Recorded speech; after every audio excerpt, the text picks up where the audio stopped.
First வந்துங்க நமக்கு எந்த பிஸ்னஸாக இருந்தாலும் சரிங்க, என்ன லைஃபே இருந்தால் கூட சரிங்க, வாழ்க்கையில் கூட அங்கே ஃபஸ்ட்டு சந்தோஷத்தை நம்ம உருவாக்கணுங்க. நம்மளை சுற்றி இருக்கிறவங்க நமக்கு சந்தோஷம் கொடுப்பாங்கன்னு நீங்கள் நினச்சிங்கன்னா அது ஒரு நாளும் நடக்காதுங்க.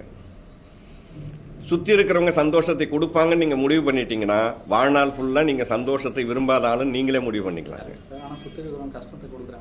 அதை நீங்கள் அக்செப்ட் பண்ணி ஆகணுங்க, வேறு வழி கிடையாது. எல்லாத்தையும் அக்செப்ட் பண்ணுறது தான் நம்மளோட தன்மையாக இருக்கணும், வேறு வழி கிடையாதுங்க. சுற்றி இருக்கிறவங்க கஷ்டத்தை கொடுக்குறாங்கன்னு நம்ம நினச்சோம்னு சொன்னால் அப்போ அவங்களவே நீங்கள் நினச்சிக்கிட்டீங்கன்னா அந்த கஷ்டம் நமக்கு டபுள் ஆகிடுங்க. ஆப்போசிட்டில் இருக்கிறவங்க கஷ்டம் கொடுக்குறாங்கன்னு சொன்னால் ஓகே, அதுலேருந்து நீங்கள் உங்களை ஓகே இவங்க கேரக்டர் இவ்வளோ தான் கஷ்டம் கொடுக்குறவங்க நம்ம அவங்கள அக்செப்ட் பண்ணியாச்சு. இப்போ நீங்கள் உங்கள் ஒய்ஃபை கல்யாணம் பண்ணிட்டீங்க, நீங்கள் அவங்க கஷ்டம் கொடுக்குறாங்க, அக்செப்ட் பண்ணி தான் ஆகணும், வேறு வழி கிடையாதுங்க. ஏன்னாங்க அவங்க வந்துங்க ஒரு 20-25 வருஷம் ஒரு இடத்துல இருக்காங்க, நான் ஒரு இடத்துல இருக்கேங்க.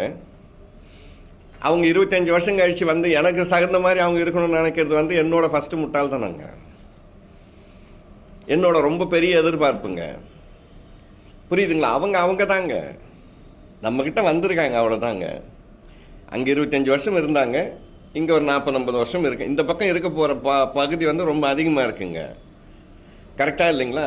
அதுக்காக நம்ம அவங்கள மொத்தத்தையும் நீ ரப்பர் போட்டு அழிச்சிட்டு நீ இன்னிலேருந்து எனக்கு புதுசாக நீ வா அப்படின்னா யாருமே வர முடியாதுங்க, யாருமே வர முடியாதுங்க. அப்போ என்னன்னாங்க அதுதான் சொல்கிறதுங்க, அந்த புரிதல் ரொம்ப முக்கியம். அந்த புரிதல் எங்கே வருங்க?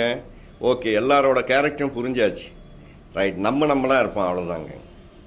இவங்க சத்தம் போடுவாங்களா, ரைட், அமைதியாக விட்டுருங்க, சத்தம் போடட்டங்க, அவங்க டயர்டாகட்டங்க, அவ்வளோதாங்க. புரியுதுங்களா? நீங்கள் குறுக்கால போய் பேசினா என்ன ஆகும்னா நீங்கள் 4 வார்த்தை சத்தம் போட்டு அவங்கக்கிட்ட என்ன குணம் இருக்கோ அந்த குணத்தை அப்படியே நீங்கள் எடுத்துக்கிறீங்கன்னு அர்த்தம், அவ்வளோதாங்க.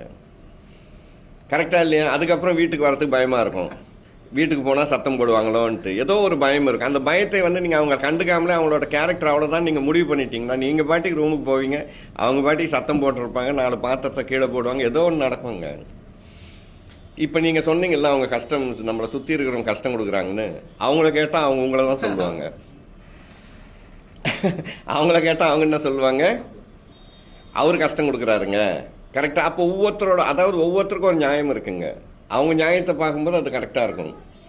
கரெக்டாக இல்லைங்களா? அப்போது நம்ம நியாயம் என்னவோ அது பண்ணி நம்ம போயிட்டோம்னு சொன்னால் நமக்கு வந்துங்க அந்த ஹாப்பினஸ் தானாகவே வந்துடுவாங்க. நம்ம யாருக்கிட்டையும் போய் என்னை அமைதியாக்கு, என்னை சந்தோஷப்படுத்த நம்ம எங்கேயுமே போக வேண்டிய அவசியம் கிடையாதுங்க. ஃபஸ்ட்டு நம்ம தான் மெயின்.